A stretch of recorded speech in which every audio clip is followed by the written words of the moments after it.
Mycology is the branch of science dedicated to unraveling the mysteries of fungi.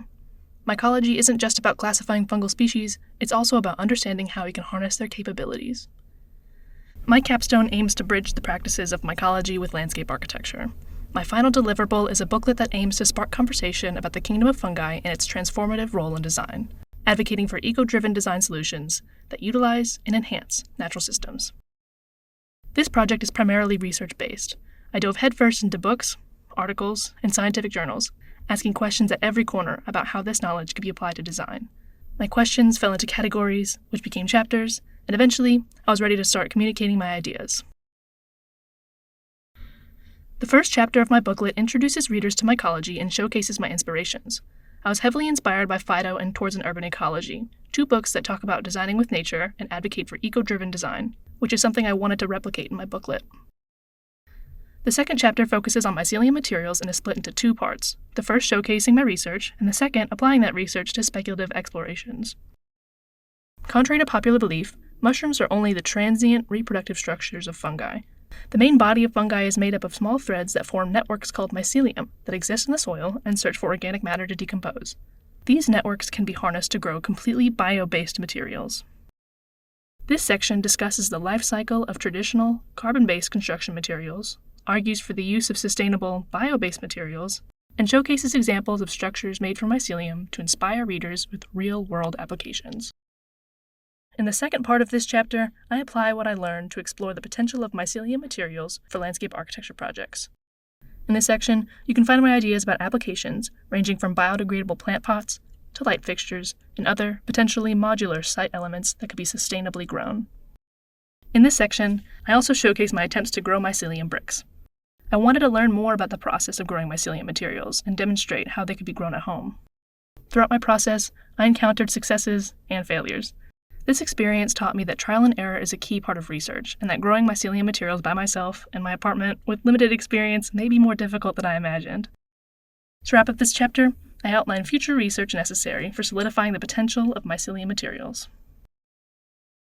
The third chapter focuses on the role of fungi in our environment, starting with an overview of the types of fungi and their relationships with plants, organisms, and their habitats. Fungi break down dead organisms, create healthy soil, and partner with plants to improve their health and access to nutrients. Understanding the role of fungi in our environment can improve how we think about soil and approach restoration and remediation.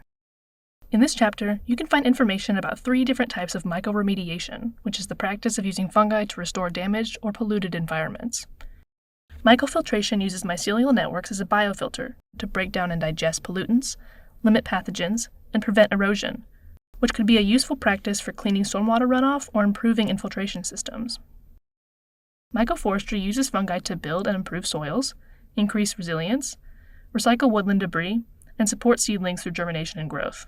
This practice could benefit forestry remediation projects and can be used to foster the health of urban forests.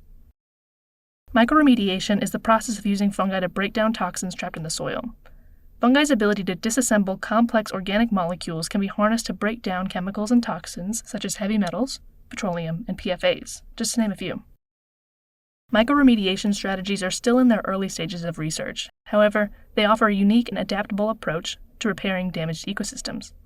A lot of research has to happen before mycoremediation can become a widespread practice, but I believe it could one day be a commonplace method for repairing and fostering healthier landscapes in more sustainable ways. The fourth chapter explores independent ideas I had throughout my research, continuing a broad, explorative approach to mycological applications. The first section explores the idea of using slime mold as an inspiration for network design. Slime mold, while not technically a fungus, has an incredible power of forming networks that optimize efficiency, fault tolerance, and cost, and can be used to grow ideas about circulation design. Slime mold, or mathematical computer models that replicate its behavior, can be used to inform circulation projects at a variety of scales. The following section is about public education. Many people have negative associations with fungi, and I believe that as landscape architects, we have the opportunity to foster an appreciation for this vital pillar of life. Think botanical gardens that cultivate fungi, or educational signage that highlights the importance of fungi in our environment. Next, I explore the opportunity for culinary engagement. Foraging and growing food is an excellent way to reconnect with nature. Landscape architects have the opportunity to foster this relationship with nature and a sense of self-sufficiency through signage and workshops, and designed community gardens could have dedicated spaces used for cultivating edible mushrooms. In the final section of this chapter, I cover the different ways that fungi can be used during the colonization of other planets. NASA is exploring using mycelium materials to grow structures on Mars because it's cheaper and lighter than transporting traditional building materials. These fungus-based materials are strong, fire-resistant, self-repairing, and can be engineered to handle radiation and waste. This could mean that the first landscape architecture projects on other planets could be built using mycelium materials.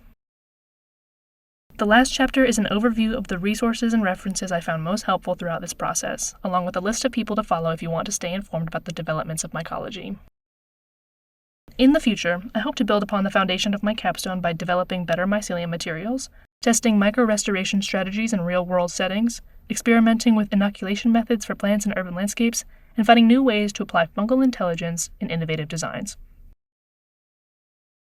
My goal is to equip landscape architects with tools and strategies rooted in mycology, paving the way for healthier ecosystems and a deeper understanding of our interconnected world.